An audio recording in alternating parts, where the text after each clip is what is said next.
for DJ Rocky's Secret Files.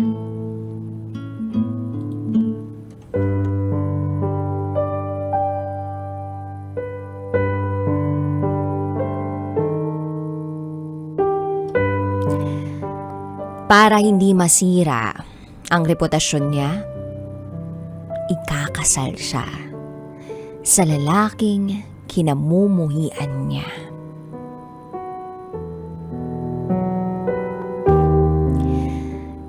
Hi DJ Rocky, it's me again, Grace. I wrote to you before about my romantic love story. I fell in love with a man online. However, this time, I am writing to you a story so close to my heart. And since it is Women's Month, gusto ko lang i-flex ang isa sa mga babaeng hinahangaan ko. Yup, it's not a story about me. Instead, it's a story about someone so close and dear to me. My beloved Lola, our Mamang Emilia. And this is my secret file about her.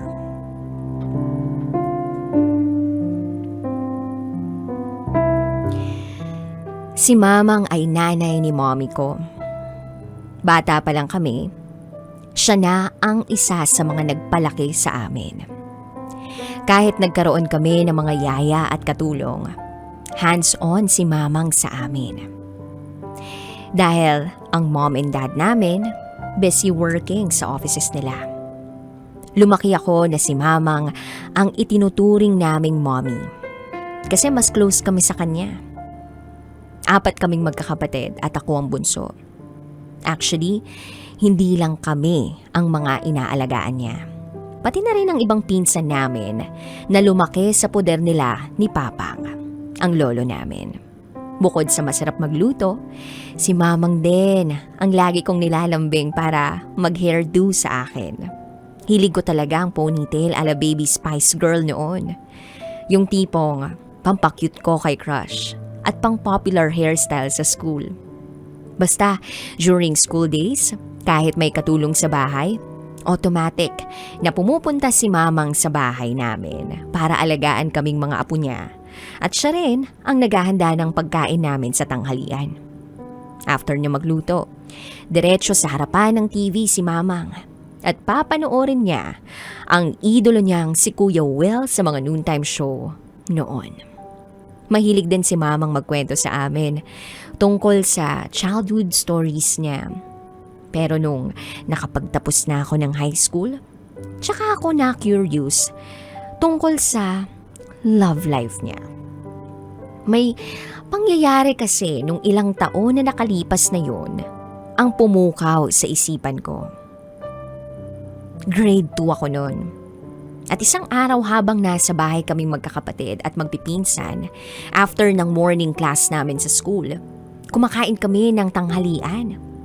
Nagulat kami nang nakita naming umuwi sa bahay si mommy kasama si daddy. Nagtaka ang lahat. Bakit andun sila? May pasok sa opisina. Nilapitan ni mommy si Mamang at sinabi niya na gusto nila siyang kausapin. Kami naman medyo kinabahan kasi naisip namin baka may masamang balitang dala sina dad. Could it be na may nangyari kay Papang o sa mga kapatid ni mommy? So pumunta sila sa sala at doon sila nag-usap habang kami naman ay pinagpatuloy ang pagkain. Ilang minuto ang lumipas, narinig na lang namin ang biglang paghagulgol ni Mamang. Na-curious kami at lumapit ang Ate Rose ko sa kanya.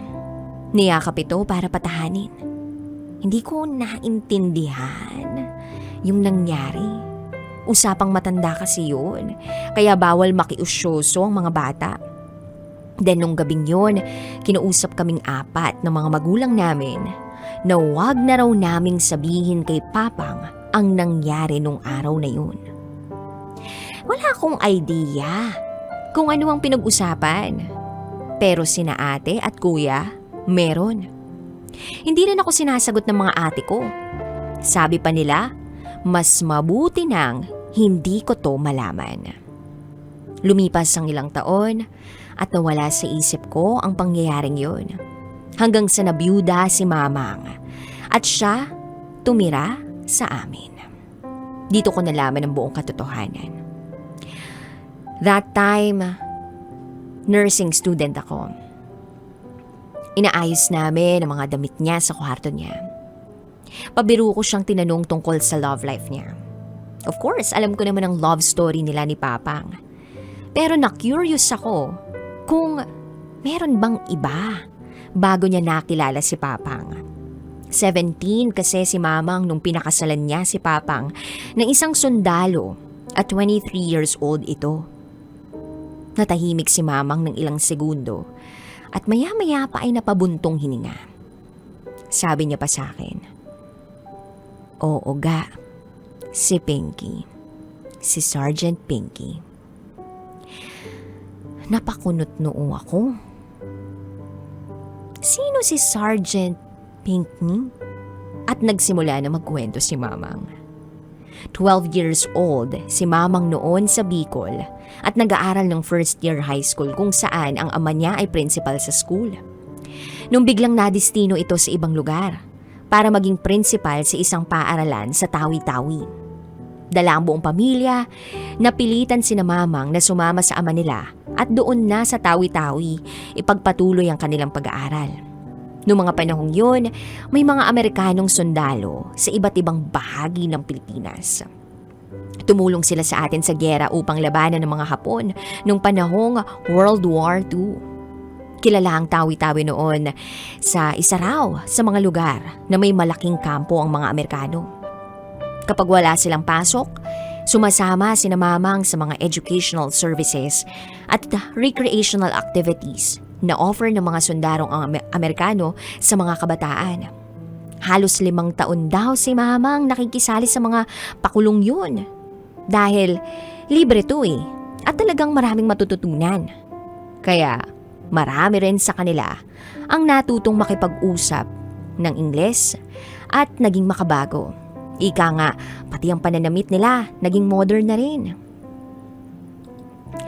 Nung 13 years old daw siya, may isang partikular na makisig at gwapong Amerikanong sundalo ang pumukaw sa atensyon niya. Ito ay walang iba kundi si Charles Pinky.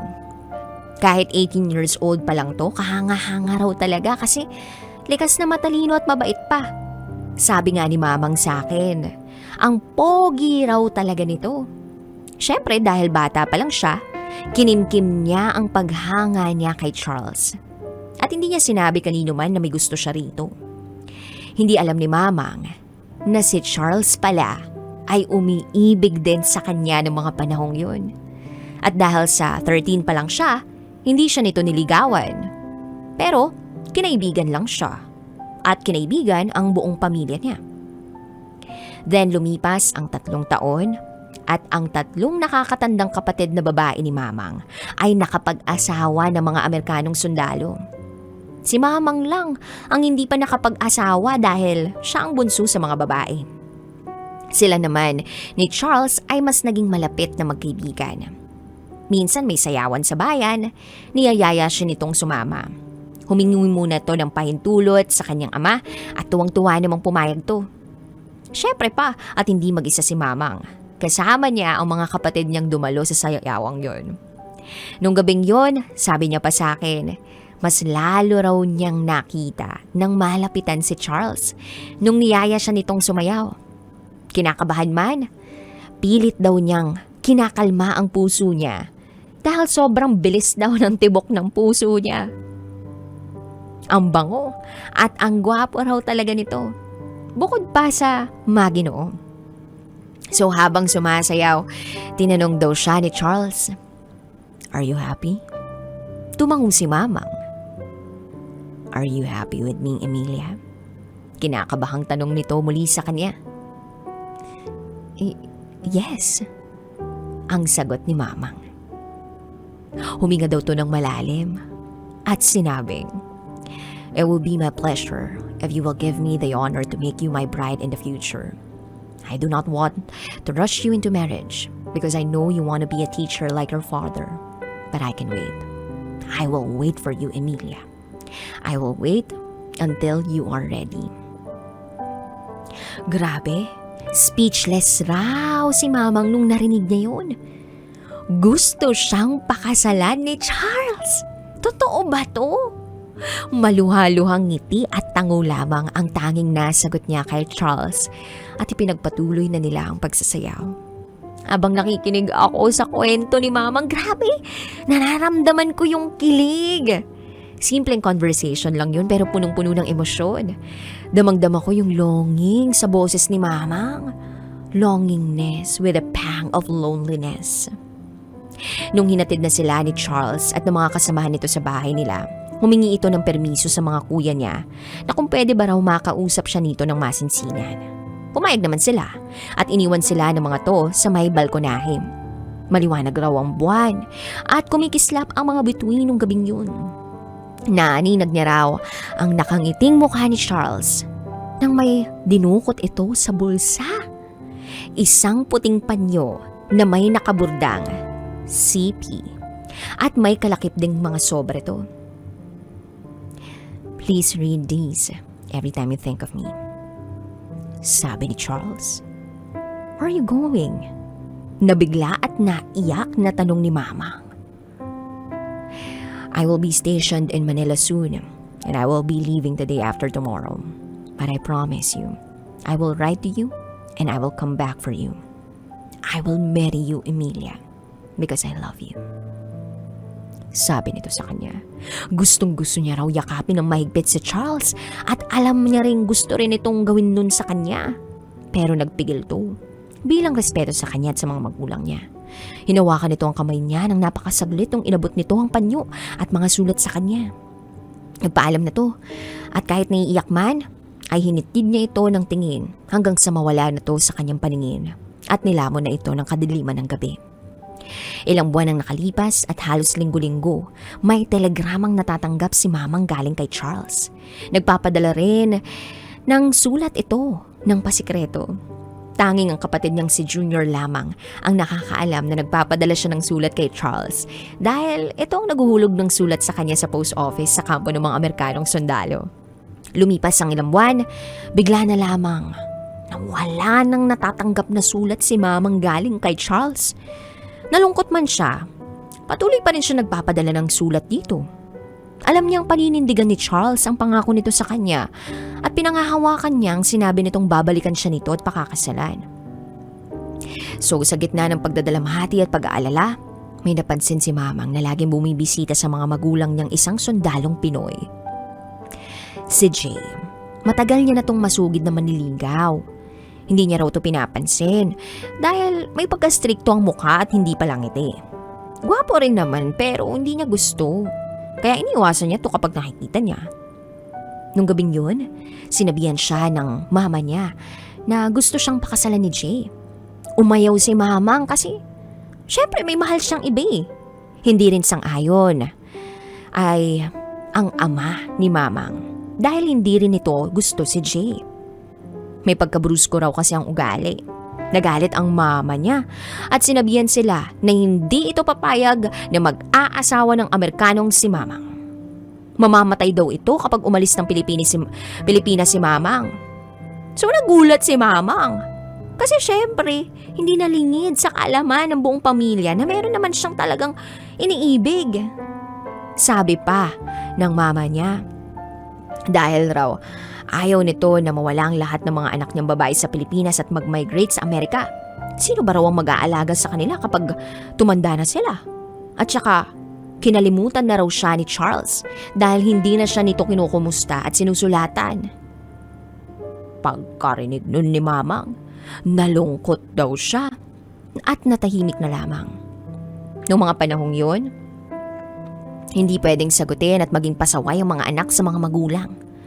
Malaking kawalan ng respeto yun at kihiyan sa pamilya kapag itinakwil ka ng mga magulang mo. Buong gabi raw yun ay iyak lang ng iyak si mamang habang yakap-yakap ang panyong binigay ni Charles sa kanya. Nadudurog yung puso ko habang naririnig ko yung kwento ni mamang sa akin, DJ Rocky. Ramdam ko ang sakit, pangungulila at takot ni mamang. Makalipas ang ilang linggo, habang pauwi si mamang galing eskwelahan, nabigla siya at nakita niya si Jay sa isang sulok ng manggahan na dinaraanan niya pauwi ng bahay. Iiwas sana siya nang bigla siya nitong hinila at hinalikan sa pisngi. Nagpupumiglas si mamang at may nakarinig na kapitbahay sa kanila. Nakita sila ng mga to at luhaang tumakbong pauwi si mamang sa bahay. Dahil sa iskandalong yun, kumalat sa buong bayan. Nung gabing din yun, pinag-usapan ang magiging pamamanhikan at kasal ni mamang kay Jay. Para raw iangat ang nasirang reputasyon ni mamang, ikakasal siya sa lalaking kinamumuhian niya. Oo, DJ Rocky, para hindi masira ang reputasyon ni mamang, ikakasal siya sa lalaking hate niya, isang buwan pagkatapos ng 17th birthday niya. Jay wanted her so much that he was willing to ruin her reputation. Nasad ako dun. My poor mamang. Yes, DJ Rocky, my grandfather was an a-hole. Well, puputulin ko muna dito ang secret file ng mamang ko Pero, isa lang ang masasabi ko. Do not marry someone that you don't really love. Take it from my mamang. Pero kung hindi naman nangyari yun, wala kami ngayon. Hanggang dito na lang muna po. Muli, ako si Grace. At ito, ang secret file ng aking mamang.